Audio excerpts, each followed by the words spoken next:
is what you missed. Bottom-up economic promises right this morning. Billow Kerrow, remember him? Former senator from Mandera.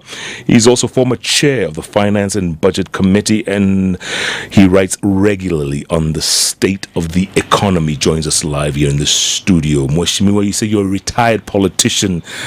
There's no such thing as that. You're retired from active politics. Yeah. But other politics? Other politics, yes. The desktop, on the airwaves. Yes. Yeah. That continues. Karibu sana. So our state of the economy, things are quite, for lack of a better word, things are elephant. True. That's an understatement. For certain segments of the society. Yeah. Things are very, very bad. Because when you look at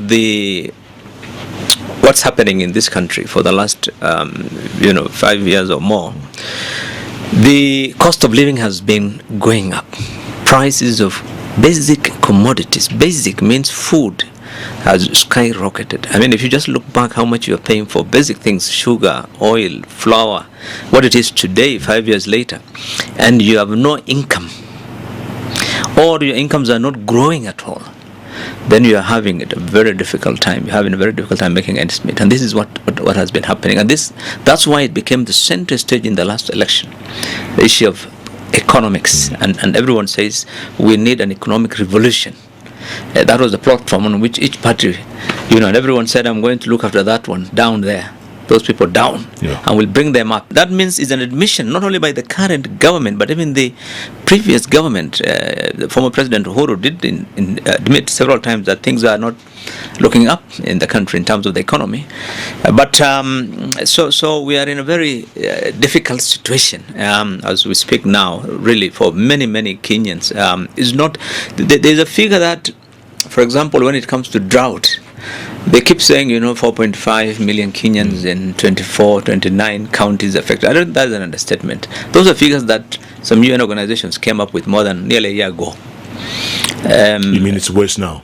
It's worse because the drought was declared a national emergency in September 2021 by former President Uhuru. Nothing has changed. It has got worse. Moving from alert to alarm phase in most of the areas. So what you would have expected is that those figures should have been much higher. But in Kenya, nobody does. The government doesn't bother with those. Doesn't look up those figures. Those figures come from NGOs, and if those guys have not done any assessment lately, then those are the same figures. So there are a lot of Kenyans affected out there, and many more affected even in other parts of the country because of the economy. Yeah. So the situation is pretty bad. But tell me something, Mheshimiwa. The promises made by, let's say, Kenya Kwanza during the elections, unga prices would come down, fuel prices would be reduced, standard of living would go up,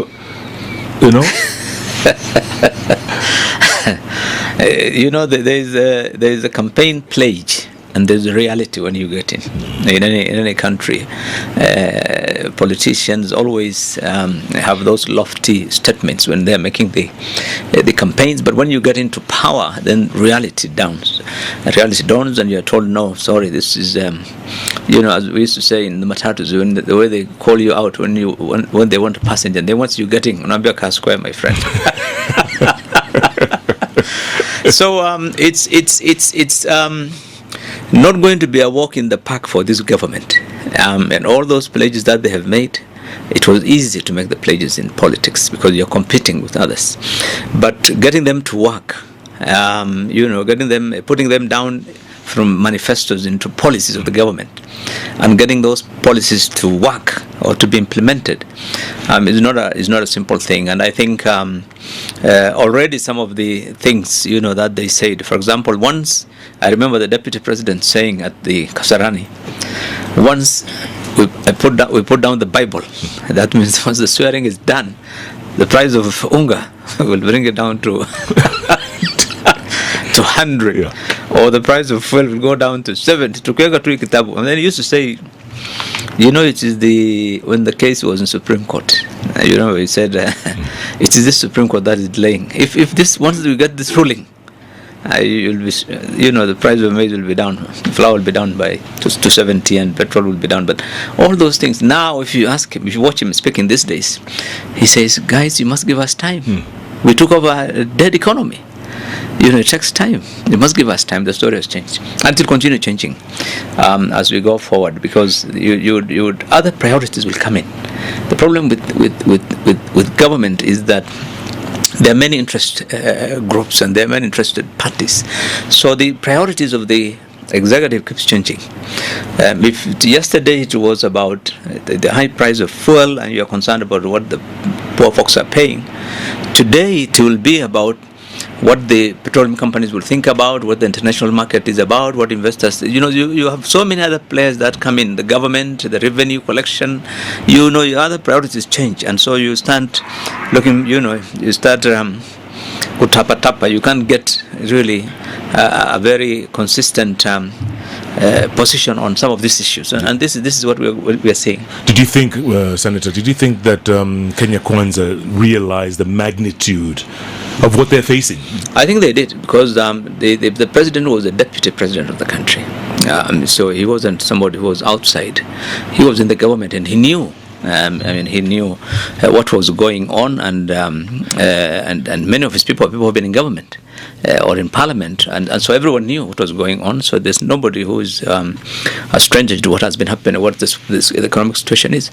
They knew it, and so, but all those things were for campaigns. But I think now it is not going to be easy, and you can see the goalposts changing. For example, on the a couple of weeks ago, I wrote about the Hustler Fund. That it should be a grant and it should not be a loan, and that was the platform on which he campaigned, that the Hustler Fund will be free. That's what he said, because he said the people down there cannot afford, and today it's not just going to be. He says there's nothing called free money, and he says you have to pay for it. But more importantly, with even conditions, you have to save so much, you have to do this, you have to pay. You don't pay, the debt collector will be on your back. So it's becoming. You can see the way it's changing. Of course, many Kenyans, how Kenyans are. They are very good people. They are saying, let's give these guys time. Mm-hmm. Let's give them time. They are not even done 3 months. But it's important not to take people for granted. If there's one thing that Kenyans will not accept, I tell you, it's about the economy. President Uhuru lost in his backyard, not because for lack of development. He put in every development project was in Mount Kenya, but it's because of the economy. They said, look, my friend, you can build all the roads, do everything you want.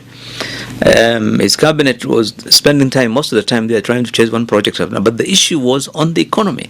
People were saying, look, we have no jobs.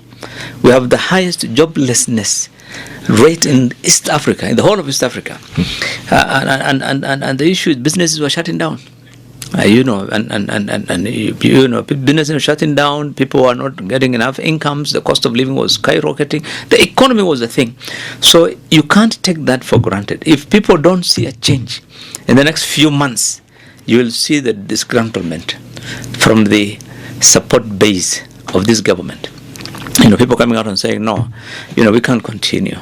He's lucky, the government is lucky for example, in petroleum, the international global prices went down when he came in, so the prices have stabilized. Yeah. But if tomorrow something changes and the global prices go up, and they said they're not going to provide any subsidy, well, then he'll get into rough waters. What about those critics who say, it's not just a Kenyan problem, it's global. It's globally where standard of living has really shot through the roof. What do you tell them? Look, if you tell the poor Kenyans down there about global, there's inflation in America and there's inflation in UK. They don't care what happens in the rest of the world. If people care about their own situation, what are you going to do about my situation? And I think you can do something about the situation of the Kenyan poor today if you want to. Really, the government is not poor. This government collects more tax revenue than the entire East African countries combined. We collect more taxes than Uganda, Tanzania, Rwanda, Burundi combined. So it's not for lack of resources, but it is our priorities where we are sending the money. So we are not focusing on the needs of these people. I'll give you an example which I wrote in last week on one of my articles on for example, Ethiopia. It's not a rich country like Kenya, although the economy is more or less the same size in terms of our economic GDPs and so forth. But Ethiopia, from September 2021, they removed all the taxes, all the tariffs on basic foods. So any food imported, edible oils, flour, sugar, tea, any of those things, zero duty. And they said, we don't want our people to pay a lot of money for food. It should be affordable by everyone. It's the same in many countries, by the way. Even Egypt, you go. Our tea, when it goes there, their sugar, the things that they have, that they import, which are essential. No. But Kenya, we tax everything, including water. That bottle has got excise duty. So if there's nothing. And when we talk about tax in Kenya, it's not just the VAT or the duty. The hidden taxes. This government has been smart. So what they've been doing in the last 20 years or so is come up with what they call levies to avoid the tax. So instead of increasing VAT, say by another 1% to make it 17 or 2%, you come up with one levy or the other. So that's why on petroleum you found there are up to 9 different taxes, all of them in the names of levies, RDL, IDL, PDL, so many. The government really wants to collect money and then say we want to spend on your development. It doesn't have to be. Yeah. The governments don't have to tax people unnecessarily. Taxing people must be left with enough disposable income in their pocket. And yet we are still being taxed. A tax should not, one of the fundamental principles of tax, it should not be a burden on society. And yet KRA has been given bigger targets. Yes, and now boss has said, 2 trillion is what we collected. I said, what is 2 trillion? You guys, I need 3 trillion by next year. And by the time I'm doing 5 years, I want it to be double, 6 trillion. I mean, and he says Kibaki did it. Look, Kibaki was misinterpreted. Kibaki took over revenues of 200 billion from Moi. Of course, when he was leaving, it had gone to 850 billion. But Kibaki, similarly, before he went into tax collections, he also boosted the economy. The economy was very poor. GDP of 220, 230 billion. And by the time he was leaving, it had gone above 1 trillion. And so you see, so the growth on tax was consistent with the growth in the economy, with the GDP. So here, what you need to do first is grow the economy. The economy is down flat on its back now. Once you have grown the economy, ask KRA, okay guys, people are doing well. 96 is collecting a lot of taxes, a lot of money on advertisements, and they're doing very well. Collect taxes now. People can pay taxes happily. But you don't look at the situation and you say, I want the money first so that I can build the economy. Economies are not built by government. Government is supposed to create an environment for businesses to thrive. You remove all those, tariffs. You remove all those roadblocks, hindrances, and all those regulatory and other challenges that people face. You make things easy for people to make money. The reason why we are not competitive in this country, and we have lost, and I've said this in my articles many times, we have lost some of the biggest multinational companies that have moved to Ethiopia and Egypt in the last decade. I'm telling you, the last 15 to 20 years. And others are still living. Even in the last 5 years, you'll be surprised how many companies have. Why? Because of lack of competitiveness. Not just on the tax front, but also on the cost of energy and the cost of freight. We are very expensive. And this is what informed Uhuru when he went for SGR. And he said in 2013, once we get the SGR done, the cost of freight from Mombasa will be down from 140,000 on a 40-foot container to 30,000. Well, it didn't happen. The economy is not about roads and railways and ports. This is the thing which, our leaders make a mistake about. The economy is about the welfare. People look at the cost of living. People look at the welfare. Can they afford? Are they getting jobs? What are their incomes relative to inflation, and so forth? Those are the things. For us, we say we want to build you roads, and we build you this, and we build you that, and say that we've done the economy. The economy is not about building roads, and you can do all the roads and bridges, but you must address the problems people have of joblessness, of lack of poor incomes, the cost of living, the inflation, things that are making it very difficult for me and you to survive, whether you have got a job or not. Sometimes you have difficulty surviving because of the cost of living. Yeah, and yet there are still major infrastructure projects still being planned. Yes, yesterday I read about SGR extension to Malaba. 500 billion again. It's a country of billions. One would think we are printing money. Literally. But we are borrowing it. Another 5 We are borrowing it. Yeah. Because our debt from 1.6 trillion inherited from Kibaki. Now, if you add the commitments and the guarantees for state cooperation, it's 11 trillion. And the way the president is now talking, this appetite for more spending and asking for more tax, you will end up collecting more debt.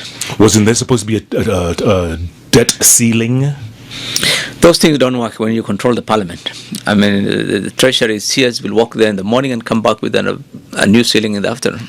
But again, look, they haven't been in office 100 days. I mean, can you fault them? You have to... Not yet. That's why no one is faulting them right now. Everyone is saying, of course, but you must be able to check government.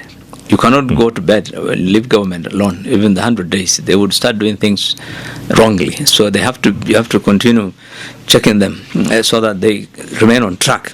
But of course, the test would come within the next 12 months, 1 year. And he has asked the president himself, say, give us a year, gentlemen. We are in a bad situation. We'll try and get things. For example, they said we're not going to borrow. We'll reduce the loans. Today they are borrowing. They've realized there's no alternative. I mean, they're borrowing left, right, and center the same way because, once you decide to continue spending in government, let me tell you, you will then have that appetite to borrow because the revenues are not going to be enough. Yeah. Because you are spending already 60% of your revenues on servicing previous loans. So you're only left with 40%, and that is not enough. So, and you want to start promising people everything. I build roads, I build this, I do that, I do this. So they all need money. So they'll start borrowing. So in the short term, I see this government will continue borrowing as they're doing already. And the cutbacks the president was talking about, saving 300 billion shillings. That is critical now. If he needs to do that. You see now, there's a bit of a contradiction here.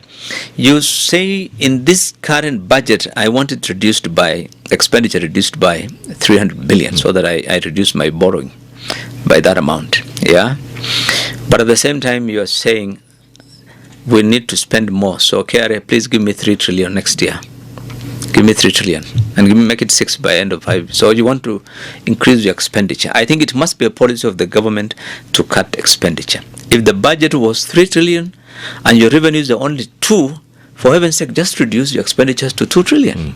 Try to live and focus on the basics of getting your people something to eat and getting them some jobs. And avoid all of the big things, and you can shelve. By the way, governments don't have to do these things. They can, you can leave it for the future if you have to. But you don't have to start putting a burden on the society of today so that they can benefit the people of tomorrow. Can he manage that? Can he manage to build the economy from the bottom up? When you do the political manifesto, you have to, then when you get into government, you have to kind of synthesize that into policies that can then be implemented by various institutions of government. And I think this is what they're trying to do. For example, when the manifesto says we'll have Hustlers Fund, so now Treasury has come up with regulations on what Hustlers Funds will be, how it will be managed, and so forth and so forth. And I'm sure they'll come with more and more as they go forward, including what rates they're going to charge and all that. So for every of the promise they made, they need to do that to be able to implement it faster, get it into a policy, get it into the government. And when you send it to government, experts are going to look at it. They're technocrats in the offices. They'll tell you, boss, this one is not workable. Boss, did you know it's going to be this? There are also other people who have more serious stake in the country than just the hustlers. There are people called the IMFs, the World Banks and donors and lenders, and you've been borrowing, and my debt is due. So they'll tell you, look, my friend, you want to provide this for free? Yes, sorry. How are you going to pay my tax? IMF is concerned about you servicing your tax, period. Because the money belongs to the Mzungu. They need the Mzungu's money paid. They cannot imagine a situation where you will default. So their main focus on a country's involvement is making sure you pay taxes. So they'll tell you, collect more taxes. Remove all these free things so that you're able. So the moment you get in now, then you realize things are not easy. They believe agriculture can address many of the challenges, including the cost of living issues, the price of food, which is the most important, jobs, because that sector provides 60 to 80% of all the informal employment, because everyone is out there in the rural areas in farming. And so they said we are going to make agriculture a very attractive enterprise for Kenyans in many ways, by providing inputs, by providing funding, cheaper funding, by providing extension workers, value addition, so many things, agri-processing, things that will make agriculture to be the main thing. And they believe we can then address that. Revolution was premised largely on this issue of agriculture. And that's when you talk of the bottom up, the people they are talking about are mainly those people down there, and most of them are in the informal sector. So I think those things are things that we will see how they will roll out. In the next time we will see the main policy of this government is when they start preparing their budget for next year, because then that's when they'll forward the economic policies in detail and what they want to do and how they will transform